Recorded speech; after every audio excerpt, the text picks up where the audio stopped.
All right, here we go, guys. And I'm at this nondescript little house slash barn, whatever you want to call it, here in Long Island. You can see the Great South Bay behind the house over that way. And we're going to step through because looks can be deceiving. If you drove past this, you would likely think, yeah, could be a house, could be a barn, could be somebody's work garage. But this is so much cooler. We're going to meet the owner's son in here and his cool boat. That's the purpose of this video, is to go over the boat. But in the first instance, surprise, surprise, let's walk through. There's Max over there. How you doing, Max? Good, how are you? There's the boating question. And yes, it is kind of a work barn, but it's a boathouse. Something, and we're in the water here. This connects, and it's the Great South Bay, we said, right? Connects to the Great South Bay here in Long Island, and we're going to talk about Max's beautiful boat here. A very unique boat. Many of you know that Steiger-Craft is a famous Long Island boat builder, a rich history, built a lot of cool boats, mostly centered around fishing. But this is Mrs. Steiger's boat from 2019. You see the teak accents. It's a 255 DV Nantucket. So think of the 25 Miami, which is their pilot house model, twin 150s in the back. But it's laid out more like a picnic boat, a Hinckley style. Obviously, we're not talking about $1 million Hinckley, but such a cool boat, such a cool house. Max, you and I were just chatting. You know, I guess let's start with the boathouse first. Give us like the background on this, because when I walked through, the last thing I was expecting to see was water and a boat sitting here in the middle of the boathouse. I've actually had people walk through that door and step into the water. Oh wow! It's gone right off the dock. Yeah. So well, I have to ask, why were they stepping through? It was a buddy of mine from Ohio, so he's not familiar with, I guess, stuff like this. He opened the door. We had another boat in here at the time. He thought the boat was on land. Okay. So he was staring at the boat, and he walked through this door and was looking at the boat and just walked right off and fell right in the water. And it was in like October too, so the water was cold. Yeah. But yeah, so this is my father's place. My father owns it. He bought it in the early 2000s, 05, 06 era. It was pretty beat up when he bought it, so we did a lot of this work. We put the upstairs on. We did all the bulkheading, the new decks, added workbenches, and then everything in here has just been an accumulation of, you know, our lifestyle, essentially. We grew up boating. My dad's a boat mechanic. I'm a boat mechanic. We've been boating forever. Great South Bay, upstate New York.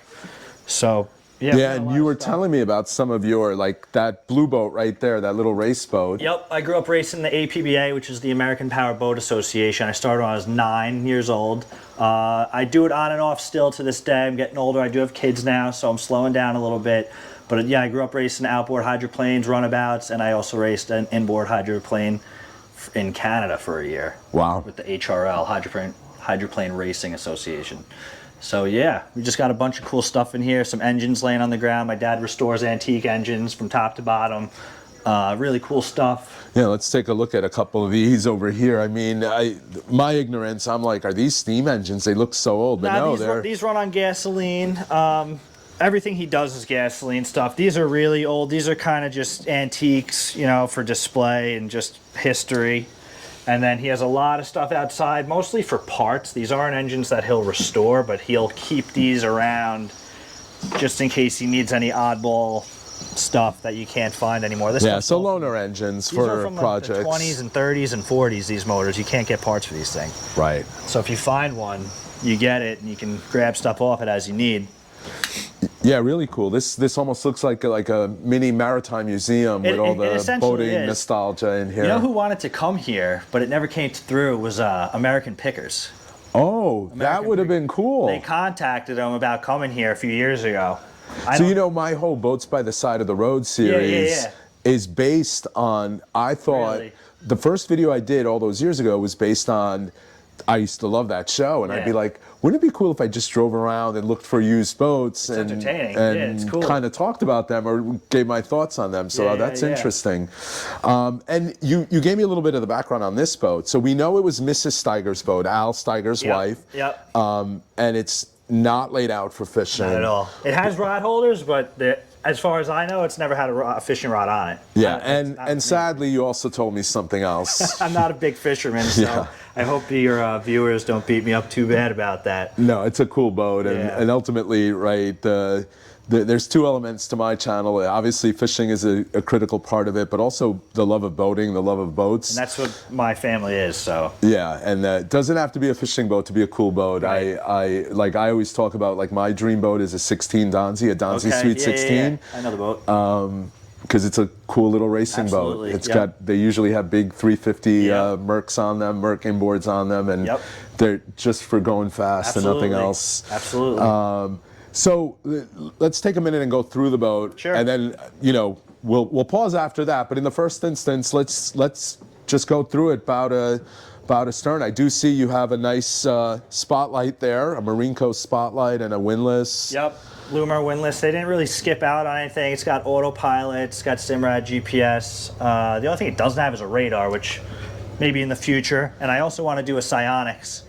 Oh, the night wave? vision. Yeah, I think that'd be pretty cool. Yeah. Where would you put the radar, out of curiosity? You'd have to build something, Yeah, I'd have right? to build something, and I don't want to take away from the look of the boat. I don't need a radar. It would be nice to have, though, on those foggy days if you're out or coming back across at night, because we do go back and forth to the beach. Like, that's what we do. We go to the beach, multiple beaches around here. It could be 9 o'clock at night. It could be 2 in the morning. So having something, a radar or the psionics would be nice. Nice little addition. But it's got everything else. It's got bow thruster, twin 150s, 12-inch Simrad, or 16-inch Simrad, I'm sorry. Autopilot, stereo, radio. And talk about the teak for a second, because you mentioned that they didn't really build many of these models, right, to begin with, but also the teak. I can only find one more online, an actual picture of another one. It was a 2015, I think it's down in Maryland. It's an identical layout, essentially, just different color cushions and all that. But the guys at Steiger did tell me at the boat show that they don't really build these because of how much time it takes for the wood and the varnishing to get done. When they're doing the varnishing and the woodworking in the shop, nobody else can work. They can't have guys laying glass or cutting up glass. It'll just destroy the finish on the wood. So they say, I don't know if they would build one today if somebody asked, but I'm sure they would. This is the last one they built. Okay. In 19. And like I said, I've only ever seen one other one. I've heard there might be 3 or 4. I've only ever seen one other. Right. So. And I think we mentioned that at the very beginning, but this is basically a 25 Miami without the pilot house. Right. But dimensionally, it's the same boat. Yeah, it's 25 footer, 8.6 beam, 21 degrees of dead rise. Any idea how much fuel it holds? 150 gallons. 150 gallons. With twin 150s, that's way more than enough. Oh yeah, it gets you through a few months of boating. Yeah. Without having to go to the gas. And not many hours, right? Because it's a 2019, so it's 5 years old now, and it's still at a, what'd you say, We bought it with 48 hours last year. It's got 110 on it now. Okay. Yeah. So nothing on it. No, it's still under warranty till 2025. The motors are under warranty till 2025 still. Right. And I think Steiger-Craft has a lifetime warranty, Yep. and it doesn't. I think it's transferable too, meaning you don't have to be the first owner. Yeah. I think. Don't quote me on this, Steiger. I'm pretty owners, sure you're right about that. They'll keep us honest. And might as well get to it now. I was a little shocked when you told me how much you paid. $127,000. Yeah, pretty good deal. Again, I get it. For a lot of folks who watch this, they're expecting a fishing boat layout, but still a really cool boat, wonderful boat. I mean, we're going to be on. We're going to step onto the boat in a couple minutes and take it out for a quick run. But a really good deal, especially in 2024 for a beautiful boat, very desirable power, and it has a dual axle Venture trailer outside that was included in that price. So a great deal. So let's not belabor the point. We're gonna pause the camera. We're gonna step inside, and Max, you'll take us for a little cruise. We'll see what this puppy can do. Absolutely. All right, we just right over there left the boathouse. Looks like a big garage door, and in fact, it is a garage door. There's a garage door opener. We also put the picnic table down because, like we said, this is really a picnic boat. And that's a term, I don't know how many of you are familiar with that term, but Hinckley is a great example of a picnic boat. Hinckley is a multi-million-dollar boat that is really laid out as a wine and cheese boat. And that's what this boat really is at its heart. It's a picnic boat. You can sit down here. There's Max driving us. You sit down here, have a little spot for your your food over here, your drinks over here. You can sit easily 3 people on this rear bench seat, a couple more people there. There's another big bench seat up here. And again, here's this beautiful teak. I mean, it is so smooth. Sink here, more cup holders here. Storage here, I think you said you have the... wine rack. Yeah, well, that's that side. That's garbage. just trash. That's nice. Little trash bag. And this is cool. You have a wine rack here. And you can still see the remnants of fishing stuff. Like this would normally be a tackle drawer, but Right. obviously you could put utensils or whatever in here if you were laying this out as a true picnic boat. More storage on either side of these seats here, these rear-facing seats. Just really cool. There's an old American flag over here. You can see a big fish box here as well. There are a couple cup holders, a couple rod holders on here. Here's a combo rod holder, cup holder here, another cup holder there. I think on a Miami, these would both be rod holders. Same on this side. So you do have a little bit of fishing stuff on here. You have, instead of the pilot house on the Miami, you have a nice bimini top here that will give you shade. We mentioned this beautiful bench seat here. Again, I love the color on this. More drawers here. And then right in here is the berth. You can see it's really nicely done in here. There is a head under there. And here's the layout. Yeah, big Simrad 16-inch screen, nice Fusion stereo, VHF. There's the digital Yamaha gauges. Yeah, just a really nice setup. And here's the vantage from the helm. And it's a windy day today, and we're about to approach the Great South Bay here. Is that a working lighthouse over there? I don't know if it actually lights up.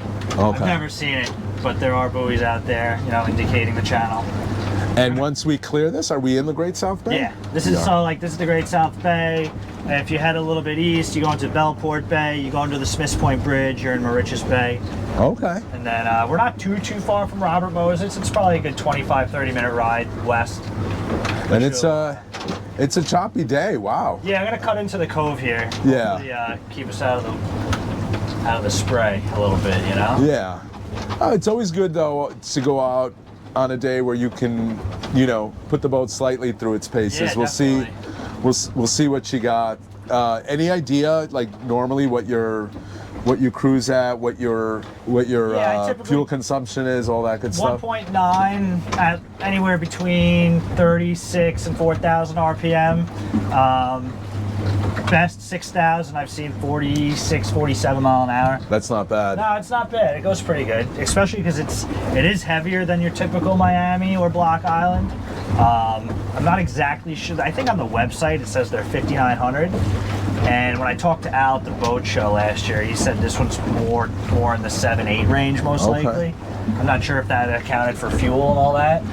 He said these side walls here that they put in, you know, you usually have open gunnels with rod storage. Yep, and the weight storage and all that cool stuff. He said these walls that they put in were really heavy. Yeah, I mean, I'm sure it's thick fiberglass. Yep. Yeah, it is.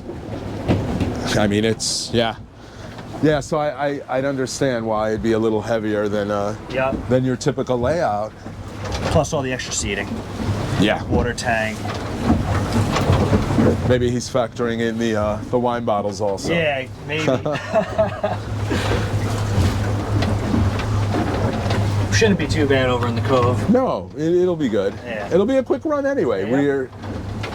Boy, it is rough today though. Oh, it gets very nasty out here. You should pick your days if you're going boating on the South Bay. Max was surprised to hear. I have never been in the Great South Bay, even though it's one of the biggest waterways in Long Island. I'm just so far east of here that I typically don't venture out this way. You can kind of see the waves coming in here. These are 2-footers. Yeah, legitimate. Yep. All right, you ready to go? Yeah, let's open it up.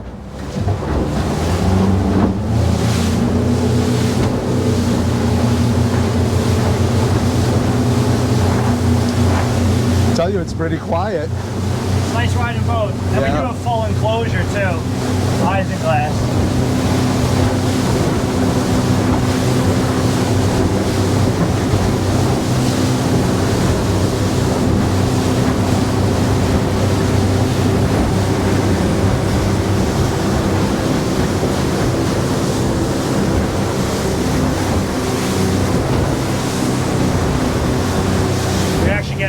1.9 right now, 3,800, burning 12 an hour. And it's pretty comfortable up here, despite the fact that, like, with most of these, I'm gonna say pilot house style, even though this is not a pilot house, but it's basically based on a pilot house design where you're driving a little more forward than you normally would. Right. Having owned a 23 pilot house, it was a very bumpy ride, but that was a shallow dead rise boat, a 23 Maycraft with 10 degrees. This is a 21 degree boat, so certainly rides a lot better than my old Maycraft did. And yeah, this would be very comfortable taking out to Montauk or any place out. The right day too. Yeah, today would not be a day even. This would be a day that even if I had my 32 CV with wind like this, we would be canceled for any fishing trip. All right, we're now pointing into all these waves. You can kind of see how rough it is today. And again, you get that pilot house feel here with the enclosure all around. You don't have it on top, but it takes a lot to get water in over the top of the boat. But it's relatively smooth going through it, you know? These are big waves and just loping along 20, what are we doing? 25? 23 miles an hour. Going through it. You just put the tabs down a little? Yep. Yeah. These are big. These might be 3-footers. They definitely are. Yeah. Often overlooked with boats, using the tabs. Oh, yeah. On a monohull, if you're going into a head sea like this, lower your tabs, guys. Smooths out the ride tremendously. So much better now. Yeah. But yeah, impressive ride. Again, the GoPro never does it justice, but it's quite choppy out today. Oh, it's nasty. I would not be boating today. Yeah. You didn't have somebody begging for a tour of the boat. Right. You'd be back in the comfort. I wish you came yesterday. Yeah. I'll show you a video from yesterday. You'll be like, oh my God. I believe it. All right, we are back. We are, again, hard to tell. Always the GoPro never does the waves justice, but not a day you would normally be out cruising around. Beautiful boat. Insane layout. Yes, not set up for fishing with this picnic boat layout. And by the way, like I said earlier, this table does come out. We just put it in to show the full capabilities of the boat, set up as it was intended by Al Steiger as a picnic boat for his wife. Max, can't thank you enough for the tour. Anytime. And the house, or the boathouse that is. That was just so cool. I think the boathouse is like equal with the boat in terms of coolness. Fits in, right? Yeah, it really does. And it's nice because otherwise we'd have to cover this boat and keep this teak out of the sun. Right. No, that's awesome that you keep that boat sheltered, and you can actually just winterize it there too. You could just store it there. It's out of the water. Yep. Yeah, amazing. Thank you again for the time. Anytime. Thank you for giving me the tour. Guys, I hope you enjoyed this video. A little different in terms of boat reviews. We're usually focused on fishing boats, but this was really cool, I thought. As always, if you like these videos, hit that like button. If you're not already a subscriber and you like content like this, please consider becoming a subscriber. And if you're not already a member of the channel, please consider becoming a member as well. Lots of perks associated with that, including member trips and early access to all our videos.